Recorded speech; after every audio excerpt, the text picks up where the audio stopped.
कहानी की शुरुआत एक रहस्यमयी विलेज से होती है, जहां रात का अंधेरा धीरे धीरे पूरे गांव को ढक रहा होता है। उसी समय एक प्रेग्नेंट महिला ट्विन बच्चों को जन्म देने वाली होती है, लेकिन तभी गांव की एक बूढ़ी ग्रेनी उसे रोक देती है। अभी नहीं, थोड़ा और इंतजार करो। ठीक रात के 12 बजे बच्चों को जन्म देना। महिला दर्द में होती है, लेकिन ग्रेनी की बात मान लेती है, और जैसे ही घड़ी में रात के ठीक 12 बजते हैं, दोनों बच्चों का जन्म हो जाता है। ग्रेनी बच्चों को देखकर कांपती हुई आवाज में कहती है, ये बच्चे एक दिन डायमंड्स को कमांड देंगे। अब ये डायमंड्स क्या हैं, इसके बारे में हमें आगे पता चलेगा।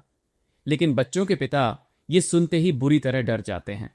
वो घबराकर कहते हैं, नाइट और डे को डिवाइड करने वाले बच्चे पैदा हो चुके हैं, और यहीं से शुरू होती है एक ऐसी कहानी जो पूरी दुनिया को बदलने वाली है।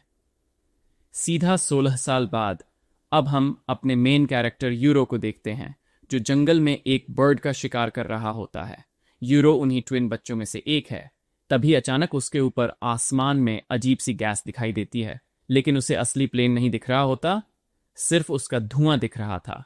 क्योंकि यूरो ने अपनी पूरी जिंदगी पहाड़ों के अंदर वाले इस विलेज में बिताई थी, उसे मॉडर्न दुनिया के बारे में कुछ भी नहीं पता था। वो उस गैस को देखकर सोचता है, ड्रैगन आसमान में ड्रिल कर रहा है क्या? उधर गांव लौटने पर उसका दोस्त डेंजी उससे नाराज होता है। अबे अकेले हंटिंग करने चला गया था, अगर कुछ हो जाता तो? यूरो हंसते हुए कहता है, मेरे साथ लेफ्ट और राइट है ना।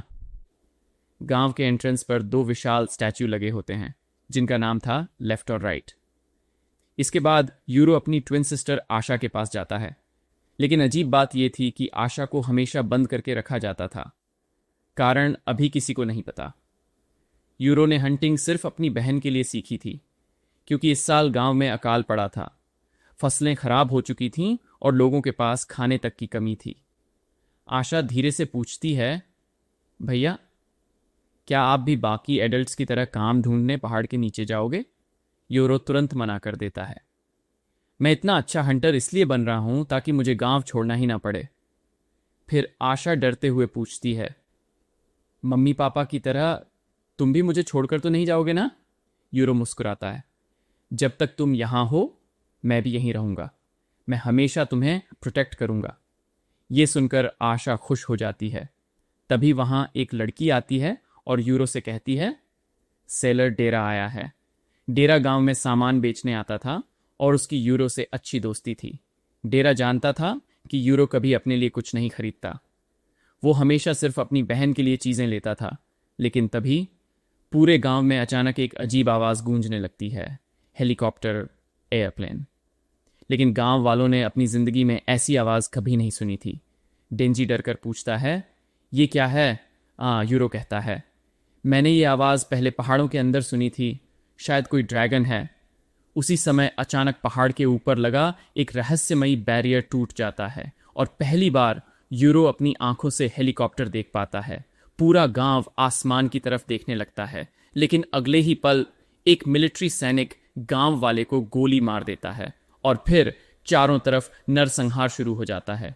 सैनिक गांव में घुसकर लोगों को मारने लगते हैं। उधर डेरा को भी पीछे से गोली मार दी जाती है। गांव वाले घबराकर ग्रेनी से पूछते हैं, ये क्या हो रहा है? ग्रेनी कांपती हुई आवाज में कहती है, बैरियर हट चुका है, वो लोग यू को लेने आए हैं, उसे छुपाना होगा। इधर यूरो और डेंजी जब गांव लौटते हैं तो पूरा गांव खून से भरा पड़ा होता है। दोनों के सामने मिलिट्री वाले आ जाते हैं, लेकिन गोली चलने से पहले ही यूरो तीर मारकर दोनों को खत्म कर देता है। अब उसे समझ आने लगा था कि गांव पर हमला हो चुका है। वो तुरंत एक सीक्रेट रास्ते से आशा के पास भागता है। दूसरी तरफ एक लड़की गांव वालों को बेरहमी से मार रही होती है। उसका नाम था गाबी। उसके साथ एक भयानक डायमंड था जो लोगों को टुकड़ों में काट रहा था। एक छोटी बच्ची की मां को उसके सामने मारने के बाद वो कहती है, डरो मत, मैं बच्चों को नहीं मारती। लेकिन तभी पीछे छिपा एक घायल आदमी हिलता है और गाबी उसे भी खत्म कर देती है।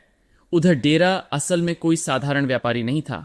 वो खुद एक डीमन रिटेनर था, जिसे मॉडर्न दुनिया और डायमंड्स के बारे में सब पता था।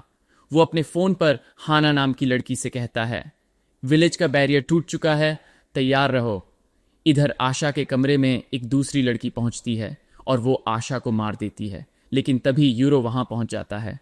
आशा, लड़की मुस्कुराती है। भैया, मैं आपको लेने आई हूं। यूरो चौंक जाता है। तुम मेरी बहन नहीं हो सकती। वो हमला करता है, लेकिन लड़की आसानी से उसका अटैक रोक देती है। सॉरी भैया, अभी तक मैं पूरी तरह एडजस्ट नहीं हुई हूं। अब यहां सबसे बड़ा ट्विस्ट आता है। डेरा की मुलाकात गाबी से होती है और हमें पता चलता है कि वो लड़की एक डायमंड यूजर है। गाबी का डायमंड पूरे गांव को खत्म कर चुका था, लेकिन तभी ग्रेनी अपने डायमंड की मदद से आशा को पकड़ लेती है और डेरा से कहती है, यूरो को लेकर भाग जाओ।